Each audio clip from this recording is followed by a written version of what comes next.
వర్షమే వస్తలేదు, నీళ్ళే వస్తలేవు అంటే వరద ఎడికెళ్ళి వచ్చే? వరద వస్తే ఒడిసి పట్టుకోవడానికి ఉన్న అవకాశం ఏంది? ఎత్తిపోసేది ఏంది?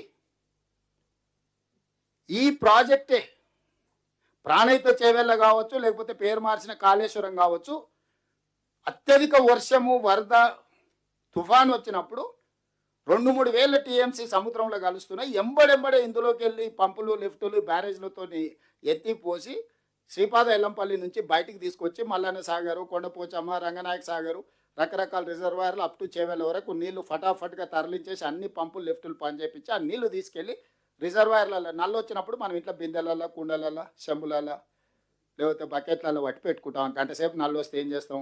ఇంట్లో ఎన్ని ఖాళీ ఉన్నాయో అన్ని నింపి పెట్టుకొని ఆ పక్కకు పెట్టుకుంటాం. మళ్ళీ 24 గంటలు నల్లు వచ్చే వరకు పొదుపుగా వాడుకుంటాం. ఇదే సూత్రం ప్రాణహిత చేవెళ్ళ కావచ్చు, లేకపోతే ఈరోజు కాళేశ్వరం. అసలు నల్లనే రాలేదు, బిందెలలో నింపు, కుండలలో నింపు, బకెట్లలో పట్టేసి పైన ట్యాంక్కి ఎక్కి మా మామ అయితే అద్భుతంగా ఎక్కిస్తుండని అల్లుడు సర్టిఫికేట్ ఇస్తున్నాడు. ఈరోజు ఈ అన్నిటి పరిస్థితులకు కొడుకేమో మా అయ్య కప్పచెప్పని, అల్లుడేమో మా మామ ఎంత గొప్ప సూత్రం కనిపెట్టిండో చూడండి అని నేను ఒకటే అడగదలుచుకున్నా.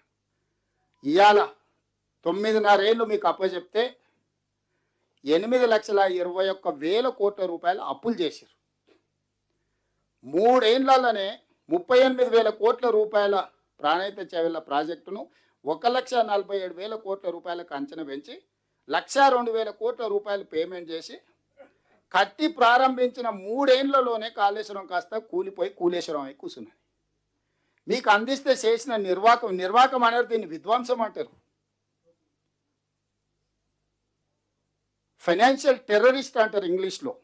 ఆర్థిక ఉగ్రవాది. ఉగ్రవాదం రకరకాలుగా ఉంటుంది,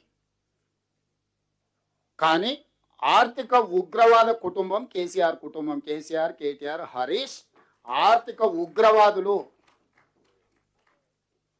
తెలంగాణ యొక్క ఆర్థిక మూలాలను దోపిడీ చేయడమే కాకుండా విధ్వంసం చేసిండ్రు. దీనికి ప్రజా కోర్టులో మొదటి విడతగా ఒక తీర్పు ఇచ్చిండ్రు, రెండో విడతగా గుండుసున్న చేసిండ్రు, మూడో విడతగా ఇంకా చేయాల్సింది ముందుంది.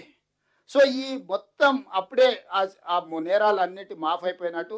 అప్పుడప్పుడు 15 ఆగస్టుకు 26 జనవరికి నేరగాళ్లకు, తీవ్రమైన నేరాలు చేసిన వాళ్ళకు కూడా అప్పుడప్పుడు క్షమాభిక్ష పెడుతుంటాం, వానికి మార్పు వచ్చిందేమని. వీళ్ళు మారేటోళ్ళు కాదు, వీళ్ళు ముసుగు తోడుకొని ఉంటారు. తెలంగాణ ఉద్యమంలో ముసుగు తోడుకొని మభ్యపెట్టి మోసం చేసి అబద్ధాలు చెప్పి అధికారంలోకి వచ్చారు. వచ్చిన కాడి నుంచి దోపిడీకే ప్రాధాన్యత ఇచ్చిండ్రు. ఏ రోజు కూడా తెలంగాణ ఇంట్రెస్ట్లో పని చేయలే. నేను ఎందుకు అథారిటేటివ్గా చెప్తున్నా అంటే, ఉద్యమంలో తెలంగాణ ఇంట్రెస్ట్లో ఉద్యమం చేసిన వాళ్ళు ఒక్కరిని కూడా కేసీఆర్కి ఈ పక్కన కానీ ఆ పక్కన కానీ ఉండనియలే. వాళ్ళకి ఇంటిగ్రిటీ లేదా? వాళ్ళకు తెలంగాణ పట్ల అవగాహన లేదా?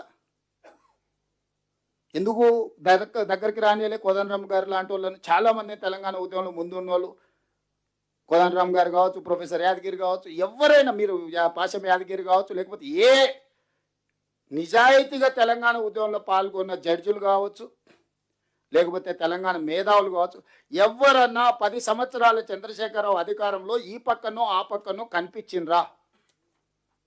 ఎందుకంటే ఆయన ఆలోచన వేరు, ఆయన దృష్టి వేరు, ఆయన చేరుకోవాలనుకుంటున్న మజిలీ వేరు, వీళ్ళందరూ అనుకుంటున్నది వేరు. మరి వాళ్ళిద్దరికి పడవ ప్రయాణమే పొంతనే లేదు. ఎందుకు రానిస్తాడు? ఆ పడవ ఎందుకు ఎక్కనిస్తాడు? ఆయన ప్రయాణం తప్పు అని చెప్తే ఇంటి తలుపులు బద్దలు కొట్టి తీసుకుపోయి పోలీస్ స్టేషన్లలో పెట్టిండు.